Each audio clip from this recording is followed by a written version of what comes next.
Good morning students.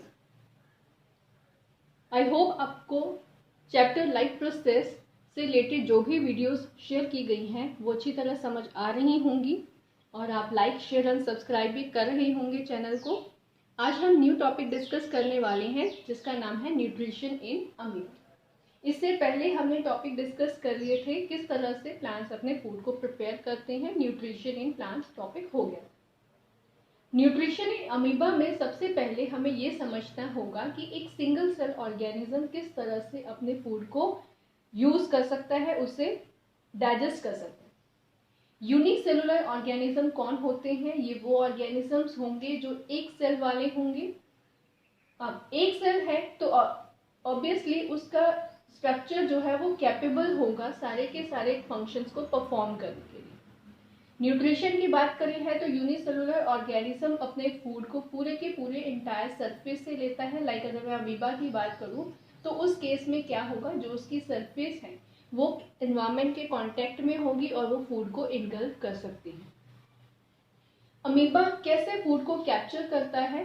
Amoeba की पहली बात तो ये है कि अमीबा एक ऐसा स्ट्रक्चर, ऐसा ऑर्गेनिज्म है जिसकी कोई प्रॉपर डिफाइंड शेप नहीं होती।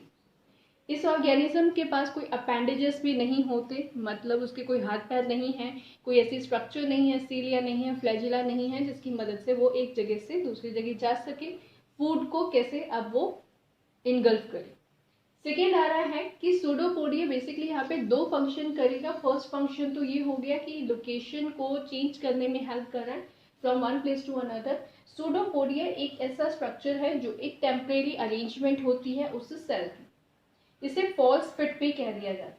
Pseudo means false, podia means fit.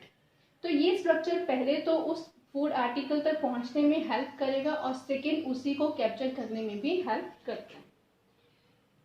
इसके बाद नेक्स्ट आ गया, जब फूड सूडोपोडिया की मदद से कैप्चर हो गया है, उसे इनगल्फ कर लिया है, अब ये फूड कहाँ जाएगा? क्योंकि एक सेल ऑर्गेनेली है, एक सेल स्ट्रक्चर है, तो उस केस में प्रॉपर कोई डाइजेस्टिव सिस्टम नहीं है। अमीबा के अंदर एक फूड वेक्यूल नाम का स्ट्रक्चर बन जाता है जो कि फूड को डाइजेस्ट करने में हेल्प करेगा। डाइजेशन में फूड वेक्यूल में क्या होगा, जो भी कॉम्प्लेक्स मटेरियल लिया गया था वो डेब्रिस वगैरह, क्योंकि अमीबा एक ऐसा ऑर्गेनिज्म है जो बेसिकली जो डेब्रिस होती हैं, प्लांट पार्ट्स होते हैं जो गल चुके हैं, उन पर फीड करता है।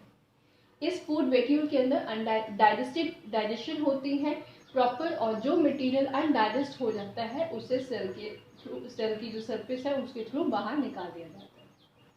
फूड वेक्यूल वैसा ही काम करेगा जैसे हमारा स्टमक करता है, बट बहुत सिंपल मैनर में करेगा। अनडाइजेस्टेड मटेरियल, जब भी डाइजेशन होती है तो कुछ ना कुछ वेस्ट तो बनता ही है, तो उस केस में अनडाइजेस्टेड मटेरियल जो है वो सेल सरफेस की मदद से ही, जैसे सेल सरफेस की मदद से फूड इनगल्फ हुआ था, वैसे ही सेल सरफेस की मदद से जो अनडाइजेस्टेड अनवांटेड मटेरियल है, जो एक तरह का वेस्ट है, जो किसी के आगे पर यूटिलाइज नहीं किया जाएगा किसी भी चीज में, तो उसे सेल से बाहर निकाल दिया जाए। यहाँ पे पिक्चर दिखाई गई है, अमीबा की ही डायग्राम बना के समझाया गया है। ये एक अमीबा है जिसकी शेप आपको पता चल रही होगी, इरेगुलर है, वेल डिफाइंड नहीं। इसके अंदर न्यूक्लियस होगा क्योंकि एक सेल है। अब ये अमीबा जो है फूड वेक्यूल की तरफ जा रहा है, फूड पार्टिकल की तरफ जा रहा है। सेकेंड स्टेप में बताया गया है सूडोपोडिया डेवलप हो रहा है, एक ऐसा स्ट्रक्चर जो कि फूड को इनगल्फ करने में हेल्प करे।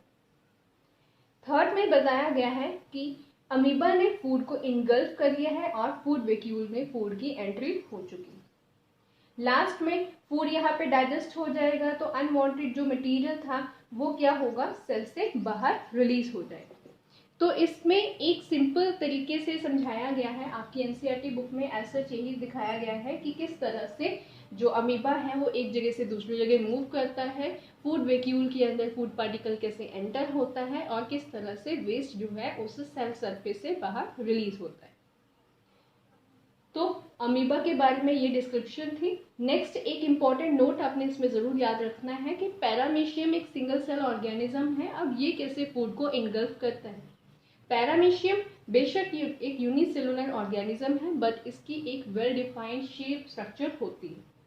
पैरामीशियम में बहुत ज़्यादा सीलिया की प्रेजेंस होती है।